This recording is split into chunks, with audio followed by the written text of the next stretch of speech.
안녕하세요. AWS 서밋의 첫째 날 이렇게 마지막 세션까지 함께 해주셔서 감사합니다.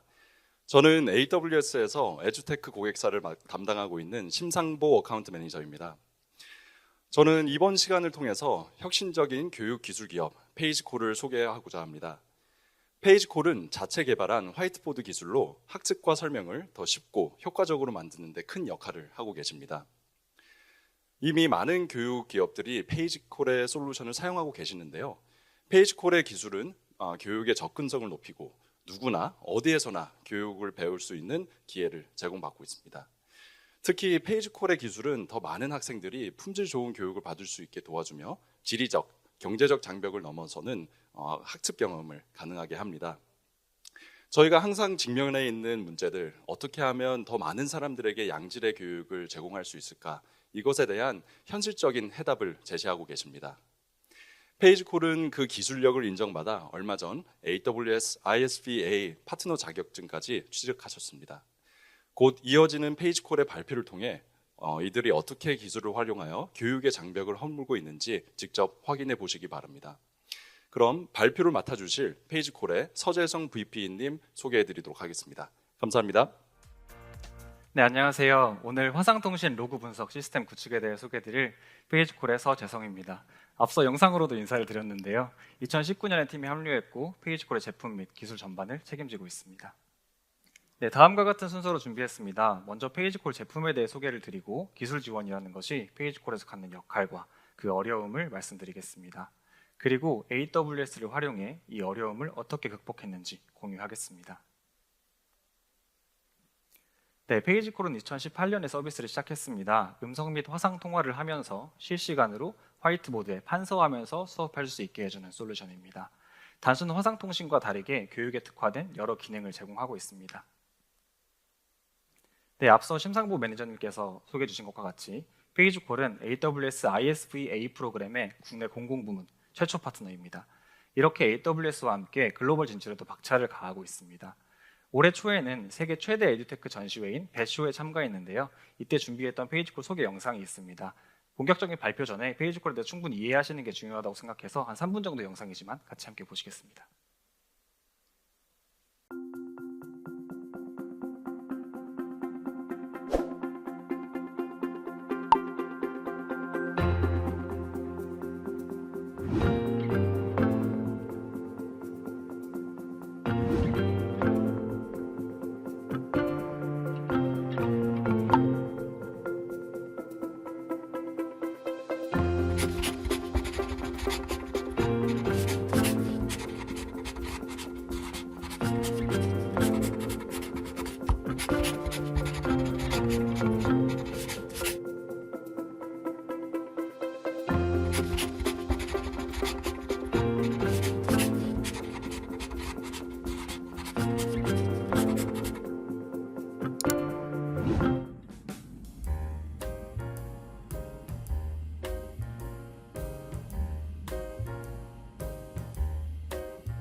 네, 단순 수업뿐만 아니라 복습을 위한 다시 보기, 다양한 시나리오에 대응한 레이아웃, 그리고 고객사에서 활용하실 수 있는 다양한 통계 자료 등의 특징을 확인하실 수 있었던 영상이었습니다. 그리고 페이지콜의 특이한 점은 스탠드얼론 서비스가 아니라는 것입니다. 다양한 플랫폼에서 SDK 형태로 제공하고 있어서 연동해서 제품의 일부로 활용하실 수 있습니다. 웹은 리액트 라이브러리, iOS와 안드로이드 네이티브 SDK를 제공하고 있고요. 네, 크로스 플랫폼도 지원하고 있습니다. 리액트 네이티브도 보시면 이렇게 페이지콜 뷰, 임포트만 하시면 간단하게 사용하실 수 있고요. 플러터 역시 쉽게 활용하실 수 있습니다. 또한 미팅룸 생성과 폐쇄와 같은 기본적 동작뿐 아니라 교재 페이지 사전 생성, 유저 강제 퇴장, 입퇴장 정보 웹북 등을 모두 API로 연동할 수 있습니다. 페이지콜의 아키텍처를 간단히 소개해드리겠습니다. 페이지콜에서 기술적 선택을 하면서 주요하게 고려하는 것은 두 가지입니다. 첫 번째, 가급적이면 관리형 서비스 사용. 두 번째, 모든 인프라를 코드로 명시해서 버전 관리가 가능하도록 함. 페이지콜에서는 EC2를 직접 띄워서 사용하는 케이스도 없고 어플리케이션 로드 밸런서도 단 한 개도 사용하지 않습니다. 화면에 보시는 다이어그램은 서버 간 그리고 클라이언트와의 연결 관계를 나타낸 것인데요. 이 내부에 라우트 53, 클라우드 프론트, VPC 서브넷 등 내부 요소가 있겠지만 이런 부분들은 모두 생략했습니다. 이런 부분들은 모두 AWS의 베스트 프랙티스를 그대로 따랐다고 봐주시면 되고요. 네, 저희의 세 가지로 표시한 부분이 있는데요. 이 모든 서버는 API 게이트웨이와 람다로 운영되고 있습니다. 그래 놓진 않았지만 각 그룹에는 여러 람다 함수들이 있습니다. 네, 이렇게 크게 세 개의 마이크로 서비스를 빨간색 그룹으로 표시를 해봤습니다. 이 모두는 모두 클라우드 포메이션을 이용해서 구성된 마이크로 서비스들이고요. 네, 하나씩 소개를 드려보겠습니다. 첫 번째는 가운데의 페이지콜 API입니다. 페이지콜 API는 인증과 사용량 계산을 담당하고 있고요. 고객사 서버로부터의 요청도 처리하는 역할을 하고 있습니다. 두 번째는 왼쪽의 델타 싱크입니다. 화이트보드의 모든 동기화를 담당합니다. 양쪽 두 개의 기능이 페이지콜의 주요 기능인 실시간 화이트보드와 화상 통화를 담당하고 있는데요. 오른쪽은 화상 통신을 담당하는 미디어 인프라입니다. 네, 모든 서버를 람다로 운영하고 있다라고 말씀을 드렸었는데요. 미디어의 경우는 람다 활용이 적절한 케이스가 아닙니다. 화이트보드의 경우를 생각해 보시면 우리가 필기를 한다고 했을 때 이 포인터 혹은 펜이라던가 마우스의 움직임을 빨라도 10ms 정도로 샘플링을 하게 되거든요. 그럼 좀 잦긴 하지만 이 각각의 액션들을 모두 분절해서 액션으로 태울 수가 있습니다. 그래서 각각의 별개의 작업을 람다가 처리할 수가 있는 것인데요. 화상통신의 특성상 분절할 수가 없습니다. 그러다 보니까 음성과 영상 데이터는 접속이 시작될 때부터 종료될 때까지 내내 데이터를 전달하고 있어야 되는 형태가 되는 것이죠. 그래서 시작과 끝이 있는 이산적인 작업이 아니기 때문에 유일하게 람다로 대체하지 못했고 ECS를 이용하고 있습니다. 보시면 세 개의 웹 서비스에 모두 웹소켓이 연결된 상태입니다. 네, WS API 게이트웨이와 쌍방향으로 연결된 화살표를 보실 수가 있죠. 저희는 웹소켓 관리를 위해서 API 게이트웨이를 선택했습니다. 그리고 이것이 스케일에 있어서 매우 큰 효율성을 가져다 주었습니다. 웹소켓에는 까다로운 문제들이 여러 가지 있습니다. 네트워크 상황에 따라서 연결 종료 신호가 정확하지 않을 수도 있고요. 그리고 이에 따라서 여러 연결 상태를 관리하는 게 복잡하겠죠. 그리고 스케일이 되어 있었다고 했을 때 특정 소켓의 메시지를 보내기 위해서는 이 여러 대의 서버 중 물려있는 서버를 찾아야 됩니다. 그리고 여기다가 신호를 보내야 되고요. 그리고 예상되는 부하에 맞추어서 새로운 서버를 띄워야 되기도 하고 어떤 서버가 어떤 이유로 중단되었다라고 했을 때 이 소켓들을 다른 서버에 재연결을 하는 것도 필요합니다. 이런 문제들이 상당히 까다롭습니다. 그런데 저희는 페이지콜의 경우는 API 게이트웨이 웹소켓을 활용해서 이 문제들을 모두 건너뛸 수 있게 되었습니다. 네, 조금 더 나아가서 아까 오른쪽에 보셨던 전과 비교를 해보면요. 미디어 인프라 부분을 아마존 차임 SDK로 대체하기도 하였습니다. 보셨던 것과 같이 많은 부분이 훨씬 더 간결해진 것을 확인하실 수가 있습니다. 미디어 인프라를 직접 운영하면서 비디오에 대해서 스케일링하기가 굉장히 까다로웠어요. 예를 들어서 20명짜리 단체 수업이고 다 같이 비디오를 사용한다고 해볼게요. 근데 수업 5분 전에 다 같이 들어와서 대기를 하고 있다가 수업이 시작되면서 선생님이 권한을 주면서 모두가 일제히 비디오 송출을 시작한다라고 해볼게요. 그러면은 송출 전에는 송출을 하고 있지 않기 때문에 이 서버의 부하가 연결은 되어 있지만 높지 않습니다. 그러나 일제히 송출을 시작하게 되면은 부하가 차오르게 되겠죠. 그럼 이때 부하로 인한 문제가 생길 수 있기 때문에 이 유저들을 재배정한다던가 하는 조치들이 필요하게 됩니다. 근데 이런 고려들을 저희가 직접 하지 않고 관리형 서비스에 맡길 수 있게 된 것이죠. 물론 용리에 따라서 비용 효율성은 좀 다를 수 있습니다. 그래서 이전 슬라이드의 미디어 인프라는 주로 음성만 사용하는 수업에 대해서, 그리고 아마존 차임 SDK는 영상을 함께 사용하는 수업에 대해서 하이브리드로 운영하고 있습니다. 네, 이어서 기술 지원의 중요성을 말씀드릴 텐데요. 페이지콜이 어떤 서비스인지 그리고 어떻게 구현되어 있는지를 지금까지 살펴보셨습니다. 그렇다면 오늘 다룰 기술 지원은 무엇일까요? 고객과 사용자라는 단어를 다르게 사용할 것임을 먼저 말씀드릴게요. B2C 제품의 경우에는 제품 사용료를 지불하는 사람이 곧 사용자입니다. 그러나 B2B 제품인 B2B 서비스인 페이지콜은 서비스 운영사 고객에게 이용료를 받지만 많은 시간 제품을 사용하시는 엔드 유저들은 학생과 선생님입니다. 조금 더 명확하게 하기 위해서 각각을 고객사 그리고 엔드 유저라고 지칭하겠습니다. 네, 페이지콜의 주요 고객사로는 다음이 있습니다. 국내에서 실시간 수업을 주요 기능으로 제공하시는 제품 중 대부분이 페이지콜 고객이라고 해도 과언이 아닙니다. 주요한 특징 중 하나는 이 고객사들의 엔드 유저분들이 1시간 수업을 위해서 꽤 많은 금액을 지불하신다는 것입니다. 무료로 사용하거나 월 1만 원 수준의 사용료를 내는 다른 화상통신 앱의 경우에는 같은 오류율이라도 불만의 수준이 상대적으로 낮을 수 있습니다. 그러나 페이지콜의 엔드 유저분들은 민감하게 반응하실 수밖에 없습니다. 네, 따라서 서비스 초기부터 지금까지 엔드 유저분들이 겪는 이슈에 대한 대응이 가장 큰 고민 중 하나였습니다. 사실 페이지콜의 안정성 지표는 양호합니다. 일주일에 1만 시간이 넘는 수업이 이루어지고 있고요. 지난주 기준으로 3만 시간이 넘고 있고 평균적으로 일주일에 10건 이하의 에러 리포팅이 들어옵니다. 한 수업당 1시간이라고 했을 때 0.1% 미만의 유저분들만 수업 중 문제를 겪으시는 것이죠. 그러나 앞서 말씀드린 것처럼 입시를 앞둔 학생분들 그리고 내 자녀의 1시간 수업을 위해서 꽤나 큰 금액을 지불하신 학부모님들께는 결코 작은 문제라고 볼 수는 없습니다. 네, 그래서 다양한 이유로 이슈를 겪으실 수 있겠죠. 잘 사용하다가 일시적으로 문제를 겪으시는 케이스도 있고 혹은 기기의 어떤 특징으로 인해서 반복적으로 문제를 겪으시는 경우도 있고요. 그리고 페이지콜 제품의 버그를 맞닥뜨리시는 경우도 있을 수 있습니다. 그래서 AWS 서포트처럼 페이지콜도 기술 지원이라는 것을 운영하고 있습니다. 티켓에는 사용자가 겪을 수 있는 다양한 오류 유형을 선택을 할 수 있게 되어 있고요. 이 선택지를 토대로 접수를 해주십니다. 그리고 그 내용에 따라서 페이지콜 팀은 문제 상황을 점검해서 답변을 드리고 있습니다. 네, 그런데 이 티켓은 엔드 유저분들이 직접 생성하시는 것이 아닙니다. 고객사와 엔드 유저가 다르다고 말씀을 드렸죠. 그래서 고객사에서 자체적으로 엔드 유저 불만을 접수하는 창구를 만드시는 경우가 많고요. 그래서 이를 바탕으로 고객사의 담당자분들이 접수를 해주시게 됩니다. 그럼 페이지콜 팀에서는 즉각 답변이 가능하다면 답변을 드리고 그렇지 않다면 담당자분들께 추가적으로 요청을 드리기도 합니다. 이로써 문제가 해결되면 기술 지원이 완료가 되는 것이죠. 앞서 말씀드린 10건 이하의 에러 리포팅은 이 경로를 통해서 제보가 됩니다. 그리고 접수된 티켓은 내부 대시보드에 통합되어 보여지고 각 주의 기술 지원 담당 엔지니어가 확인하여 답변하게 됩니다. 네, 지금은 대부분의 문제에 대해서 정확히 답변을 드리고 있어요. 그런데 이 정도까지 오는 게 쉽지만은 않았습니다. 문제에 대한 묘사만 보고 근본 원인이 무엇인지 파악하기가 쉬운 일은 아니거든요. 이어서 페이지콜의 기술 지원이 어려운 이유, 그리고 그것을 AWS 기반의 로그 분석 시스템으로 해결하기까지의 과정을 설명드리겠습니다. 네, 페이지콜 기술 지원이 어려운 이유를 설명드릴 텐데요. 그 전에 이 기술 지원이 해결하고자 하는 문제가 무엇이냐에 대해서 명확히 하려고 합니다. 업계에서 더 흔하게 맞닥뜨리는 케이스는 어떤 서버에 장애가 생기는 경우일 것입니다. 그리고 이런 케이스에 대한 모니터링과 디버깅을 위한 수단들을 마련하시게 되죠. 그런데 페이지콜의 기술 지원은 이런 유형의 문제에 대응하기 위한 것이 아닙니다. 안정적이고 확장성이 있는 인프라를 제공하는 AWS 덕분에 그리고 저희가 권장하는 적절한 방법들을 잘 적용한 덕분에 서버는 SLA 업타임 99.99% 수준으로 안정적으로 돌아가고 있습니다.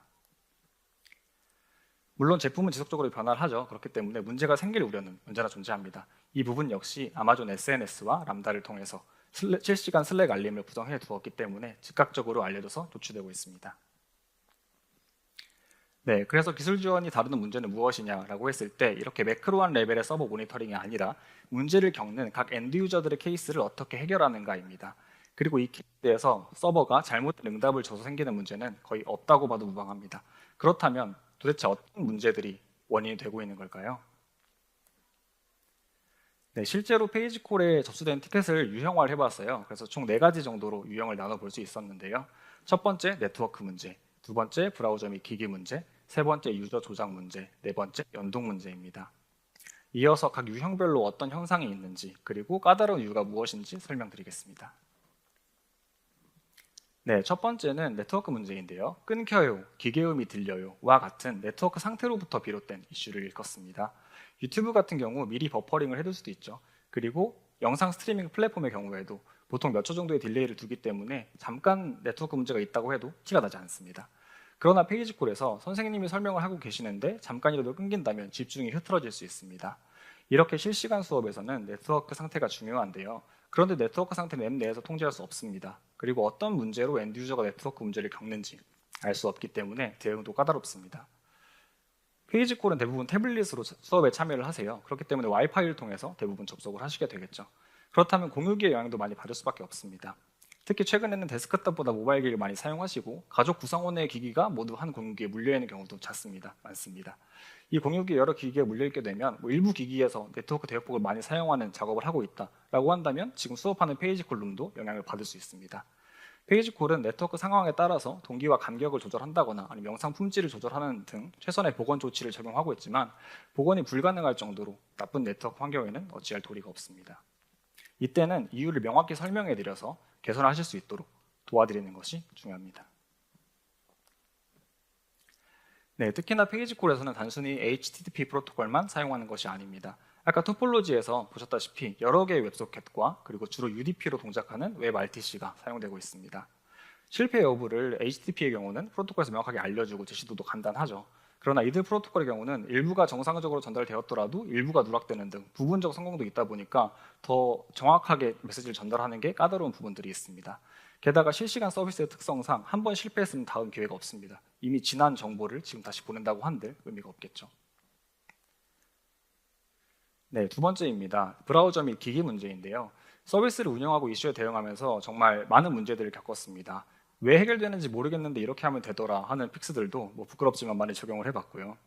지금까지 경험한 거 사례를 몇 가지 들자면 첫 번째로 크롬과 달리 사파리 브라우저에서는 한 탭에서 카메라에 접근하면 다른 탭에서 접근하고 있던 카메라가 블랙아웃이 됩니다. 그렇기 때문에 여러 탭에서 카메라를 켜두었던 엔드 유저가 화상 송출이 안 되는 이슈를 제보해 주시기도 했습니다. 그리고 특정 브라우저 버전에서는 오디오 컨텍스트라는 것을 활용을 하게 되면 일반 HTML 오디오 요소를 통해서 재생하는 음성에도 기계음이 지속되는 문제가 있습니다. 그래서 일부 엔드 유저만 기계음이 들리는 문제가 있다라고 반복적으로 를 해주셨어요. 그런데 저희 코드상으로 오디오 컨텍스트와 이 HTML 엘리먼트가 음성 재생과 이 코드상으로 전혀 관계가 없는 엘리먼트와 오디오 컨텍스트가 다른 영역에 있었기 때문에 이게 관련이 있다고 생각하지도 못했습니다. 그래서 이 원인을 찾는데 굉장히 오랜 시간이 걸렸던 기억이 있습니다. 그리고 세 번째로 사파리 및 모바일 브라우저에서는 오디오 재생의 유저 인터랙션이 필요합니다. 유저가 의도하지 않았는데 소리를 멋대로 틀지 말라는 것이죠. 물론 이 사실은 많은 분들이 아실 것 같아요. 근데 이를 우회하거나 혹은 음소거를 했던 사실을 저장하고 재접속 시 음소거 상태를 유지한 상태에서 플레이를 하는 경우가 있을 수 있습니다. 즉 음소거 상태에서 플레이를 시작하게 되는 경우가 있는데 이렇게 되면 이 오디오에서는 어떤 짓을 해도 절대로 재생되지 않는 상태에 빠지기도 합니다. 그래서 이런 문제들 그레이한 영역이거든요. 브라우저 벤더사에 달려있는 부분들이기도 하고 또 여기 써있진 않지만 iOS에서 적절한 처리가 없는 경우에는 시리가 호출되거나 재난 문자가 오는 경우 음성 재생이 끊기기도 합니다. 그리고 안드로이드 웹뷰에서는 수신하는 음성이 통화로 인식될 때도 있고요. 음악으로 인식될 때도 있어요. 그래서 어떨 때는 통화 볼륨 컨트롤에 어떨 때는 음악 볼륨 컨트롤에 영향을 받는 문제도 있었습니다. 이런 많은 현상들이 스펙으로는 표시되지 않기 때문에 시행착오를 통해서 해결할 수밖에 없었습니다. 그리고 많은 경우 재현이 쉽지가 않습니다. 그리고 재현되더라도 근본 원인을 찾기가 어렵습니다. 네이티브 스탠더론 앱이라고 한다면 이런 문제가 더 해결하기 쉬워질 수도 있습니다. 그러나 브라우저를 기반으로 하는 것은 비즈니스의 핵심적인 장점을 갖고 있기 때문에 이 문제들을 직접적으로 해결하는 것을 택했습니다. 네, 세 번째는 유저 조작 문제입니다. 어떤 경우에는 엔드 유저가 조작상 실수를 하기도 하고요. 어떤 경우는 의도된 동작인데 그 동작을 어색하게 느끼시는 경우도 있습니다. 예를 들어서 아까 영상에서 잠깐 보셨다시피 선생님이 학생의 필기 권한을 잠글 수 있죠. 이래서 그릴 수 없던 것인데 이게 문제라고 느끼시는 경우가 있겠죠. 이런 경우는 적절히 알려준다거나 하는 UI 개선을 통해서 해결해야 합니다. 마이크를 꺼놓고 음성이 안 들린다는 경우도 가끔씩은 존재합니다. 그래서 이렇게 불편을 겪어서 엔드 유저가 고객사에게 제보를 하시면 고객사는 그 내용을 저희에게 다시 전달해 주시게 됩니다. 그러면 저희는 다시 보기를 하고 그리고 로그를 모두 훑어가면서 이게 제품 코드상의 문제였던 건가 아니면 고객이 엔드 유저가 잘못 조작한 것인가 이걸 판단을 해야 되는 부분이 있습니다. 근데 수업이 주로 1시간 이상 진행이 되잖아요. 그러다 보니까 이 구간을 모두 훑어보는 건 시간적으로 부담스러운 일입니다. 예를 들어서 엔지니어가 사용하는 제품이다라고 한다면 오류 로그가 나왔다는 것을 구체적으로 보내주실 가능성이 더 높겠죠. 그래서 이를 바탕으로 제보를 주시면 조금 더 쉽게 파악할 수가 있겠지만 학생과 선생님들이 주로 사용하시는 제품이기 때문에 제보 내용을 항상 구체화하기는 쉽지가 않습니다. 네, 마지막 유형입니다. 이건 특정 고객사에서만 제보되는 유형인데요. 주로 갑자기 나가져요, 앱이 튕겼어요 와 같은 문제가 제보되기도 합니다. 그래서 이런 것들의 원인을 살펴보면 고객사 앱의 특정 동작과 페이지 콜의 상호작용 때문에 생기는 문제인 경우들이 있습니다. 예를 들어서 어학 서비스에서 페이지 콜을 켜두고 듣기 파일을 별개로 재생하는 기능이 추가되었다고 한다면 음성 통화와 이 음성 재생 간의 음원 재생 간의 간섭 문제가 생길 수가 있습니다. 그리고 페이지 콜에 동작하는 웹뷰의 글로벌 설정을 조작하시는 경우도 있고요. 그리고 갑자기 모든 페이지가 삭제되었어요 라는 제보가 있었던 적이 있었는데 이것도 고객사에서 API로 페이지 삭제 기능을 호출하셨기 때문으로 확인된 적도 있습니다. 페이지 콜이 스탠더론 앱이었다면 앱 내의 모든 동작을 통제할 수 있었겠지만 고객사 앱 내에서 실행되기 때문에 어떤 환경에서도 안정적으로 돌아갈 수 있게 작업을 해야 합니다. 그리고 문제가 생겼을 때는 고객사 앱이나 연동 방식에 어떤 변화가 있어서 생긴 문제가 아닐까 하는 부분들을 함께 파악할 수 있어야 합니다. 이러한 문제는 B2B SaaS에서 공통적으로 발생하는 부분이라고도 할 수 있을 것 같은데요. 다만 서버 API 같은 경우는 인풋이 동일하면 대체로 아웃풋도 동일하죠. 그래서 디버깅 하기도 보다 쉬운데 페이지 콜은 클라이언트 영역이 더 헤비하기 때문에 더 크리티컬한 부분이 있습니다. 그리고 고객사에서 주로 운영팀과 개발팀이 분리가 되어 있는 경우가 많아요. 그럼 운영팀에서 이슈를 접수를 하셨을 때 어디에 문의해야 할지 구분하기 어려우신 경우들이 꽤 있습니다. 그래서 우선 페이지 콜로 접수를 해주시기도 하죠. 그럼 페이지 콜에서는 이게 페이지 콜에서 개선할 수 있는 문제일까 아니면 고객사 개발팀에서 도와주셔야 하는 문제일까를 종합적으로 판단하여 답변을 드려야 합니다. 네, 이렇게 4가지 유형의 문제에 대해서 설명을 드렸는데요. 이 4가지 유형의 문제는 페이지 콜 서비스의 특성과도 깊게 연관이 있습니다. 실시간 서비스이기 때문에 네트워크 영향을 많이 받고 브라우저 기반으로 웹 RTC를 사용하기 때문에 기기에 민감하고 그리고 고객사와 엔드유저가 다른 교육 서비스이기 때문에 여러 레벨의 관여가 필요하게 되고 그리고 SDK 형태로 제공하는 B2B SaaS이기 때문에 여러 연동 환경을 동시에 고려해야 하는 것이죠. 네, 이제는 이런 어려움들을 어떻게 극복해 왔는지 그리고 그 과정에서 어떤 AWS 서비스를 활용했는지를 설명드리겠습니다. 혹시 게임 리플레이 익숙하실까요? 스타크래프트나 리그 오브 레전드 같은 게임 리플레이의 경우에는 단순 동영상이 아닙니다. 보시면 네, 리플레이 화면인데요. 특정 시간적 시점으로 이동할 수 있고요. 초상화를 눌러서 특정 플레이어를 따라갈 수도 있습니다. 네, 그리고 임의의 공간적 위치를 볼 수도 있고요. 맵을 클릭해서 그리고 구간 탐색이나 속도 조절 같은 것들도 컨트롤을 통해서 가능하죠. 페이지 콜 다시 보기도 마찬가지입니다. 영상이 아닌 액션 단위로 저장을 하고 있고요. 시간에 따라서 액션을 적용하면서 재생해주는 방식입니다. 그래서 앞서 게임 리플레이처럼 시간 이동이 가능하고요. 그리고 참여자를 따라갈 수도 있습니다.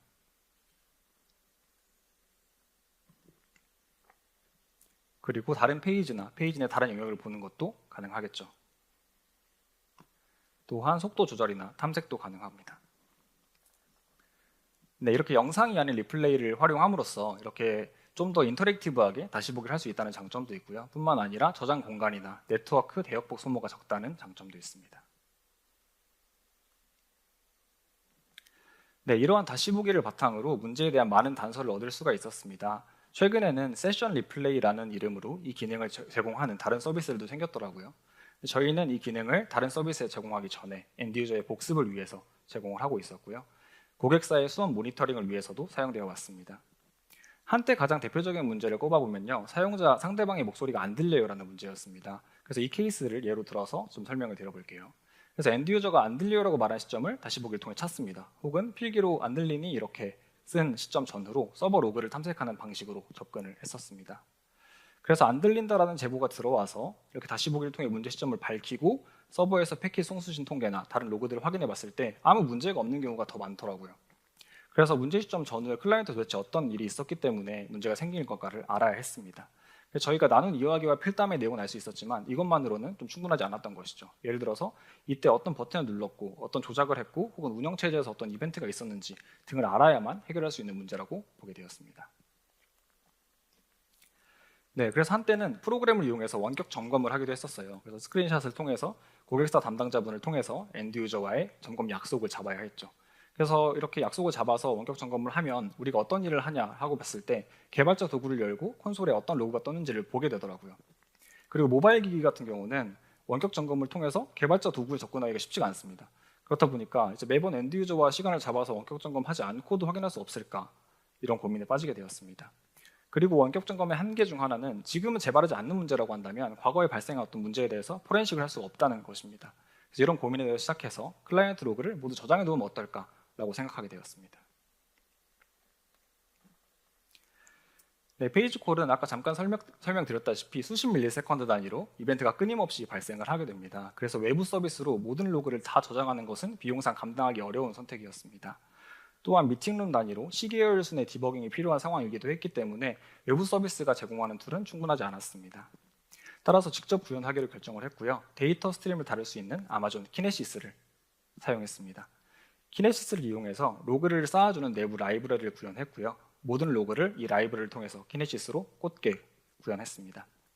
로그를 저장했다면 이것을 잘 열어볼 수 있어야 하겠죠. 그래서 키네시스 파이어호스를 통해서 AWS 글루로 연결되게 하고 글루는 아테나가 쿼리할 수 있는 형태로 적재하게 됩니다. 이제 아테나를 통해서 특정 미팅룸에서 벌어진 모든 일들을 확인할 수 있게 되었습니다. 네, 이렇게 왼쪽과 같이 미팅룸의 고유 아이디를 통해서 쿼리를 하면 미팅룸의 로그를 모두 볼 수 있게 되었고요. 그리고 이렇게 쌓이고 적재된 로그를 통해서 부수적인 이점도 얻게 되었습니다. 어떤 기능을 얼마나 자주 사용하는지 알고 싶거나 혹은 특정 오류 메시지가 언제부터 자주 발생했는지 알고 싶다면 로그 검색을 통해서 통계를 낼 수도 있게 되었습니다. 여기 보시면 좀 글씨가 너무 작긴 한데요. 캔버스 업로드 파일 via drag and drop 이라고 되어 있는데 캔버스에 드래그 앤 드롭으로 교재를 업로드한 횟수를 찾고 있네요. 그래서 이 기능이 얼마나 많이 쓰는지, 유저분들이 드래그 앤 드롭을 많이 올리는지, 아니 버튼을 눌러서 올리는지, API를 통해 올리는지 등등을 확인할 수 있게 되었습니다. 네, 비용도 궁금하실 것 같아요. 그래서 주당 3만 시간이 넘는 수업에 대해서 로그를 저장하겠다고 말씀을 드렸죠. 그래서 한 달 단위 로그 개수가 20억 개가 넘습니다.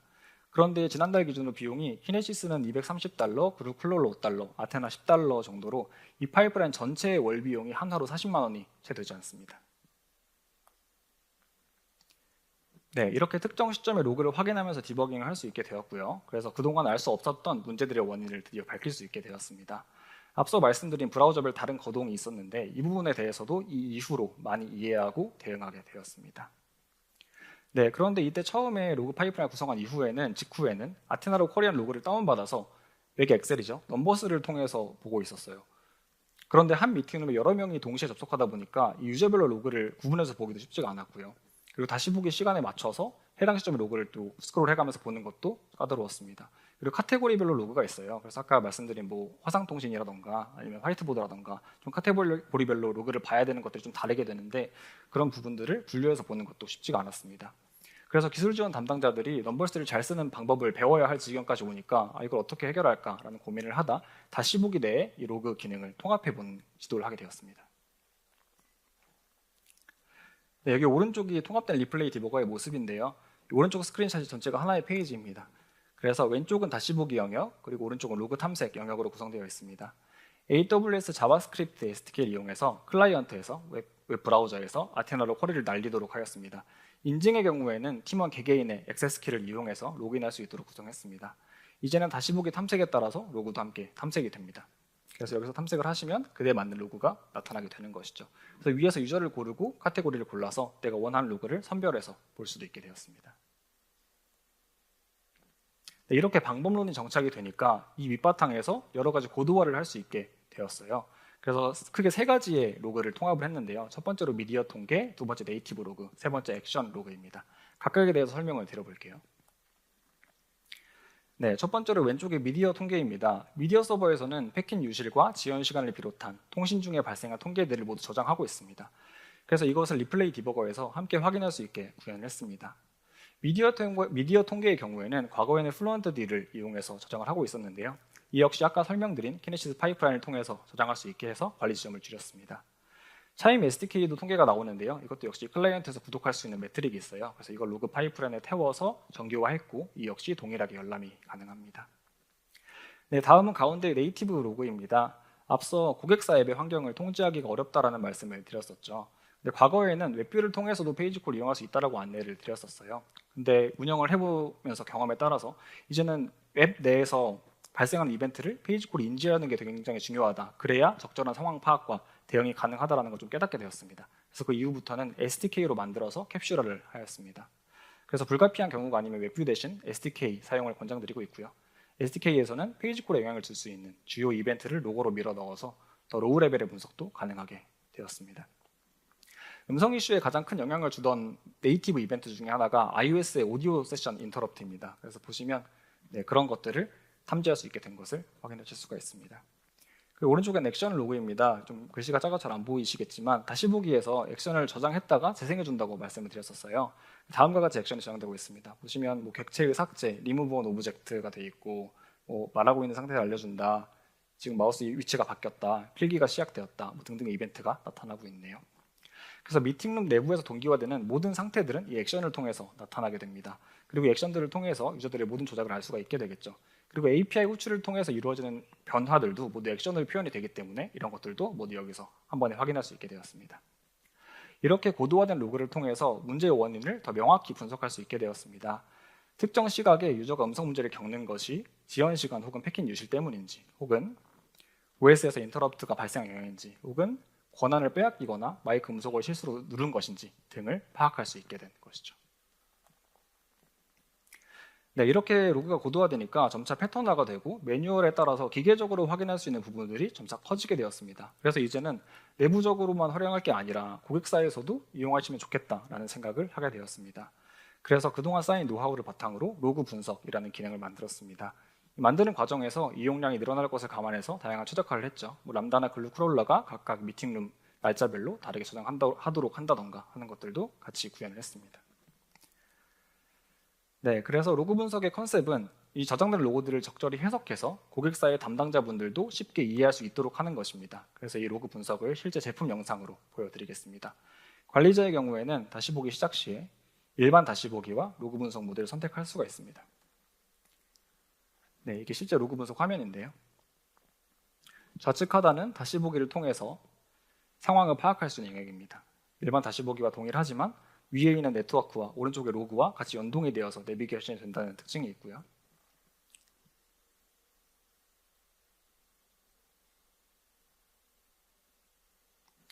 그리고 상단 네트워크 영역입니다. 보시면 지금 호스트의 경우가 좀 더 일반적인 문제가 없는 케이스고요. 게스트의 경우가 문제가 있는 케이스이죠. 그래서 이 부분에서는 지표들이 나타나고 있는 것을 보실 수가 있고요. 손실과 지연을 보실 수가 있고,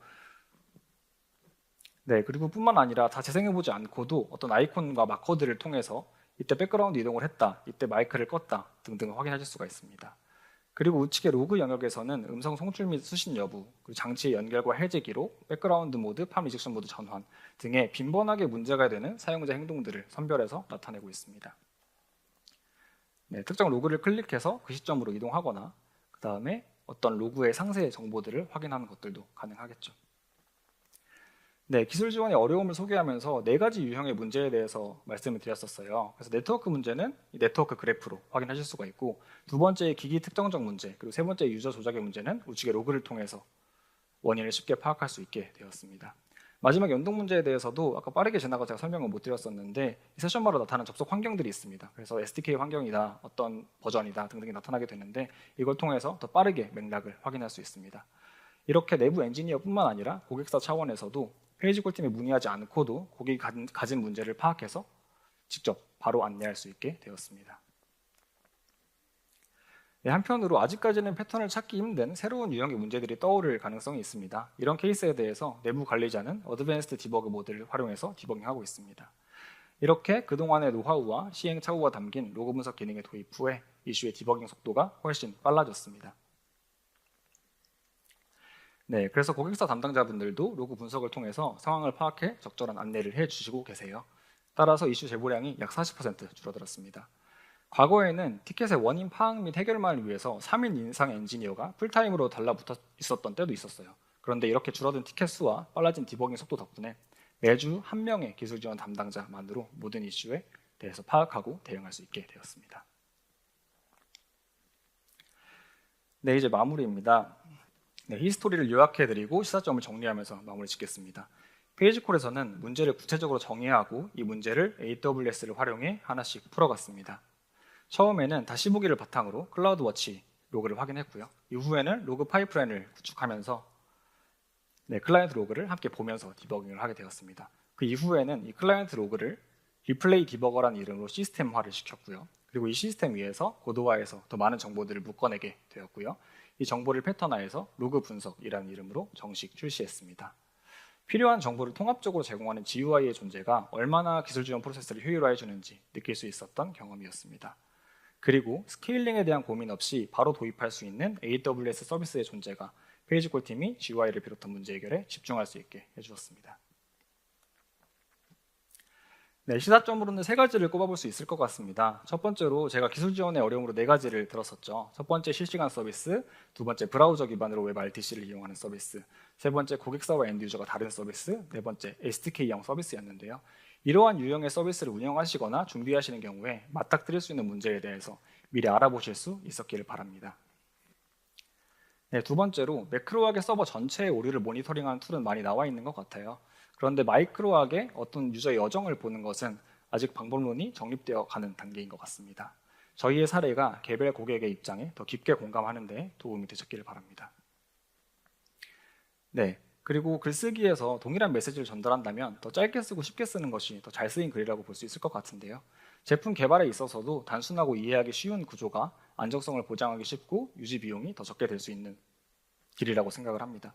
물론 용량에 따라 다르겠지만 더 로한 인스턴스를 사용하는 대신에 람다나 키네시스 등을 이용했을 때 얼마나 간결해질 수 있는지, 그리고 비용이 여전히 얼마나 적은지 확인하실 수 있는 기회였다고 생각합니다.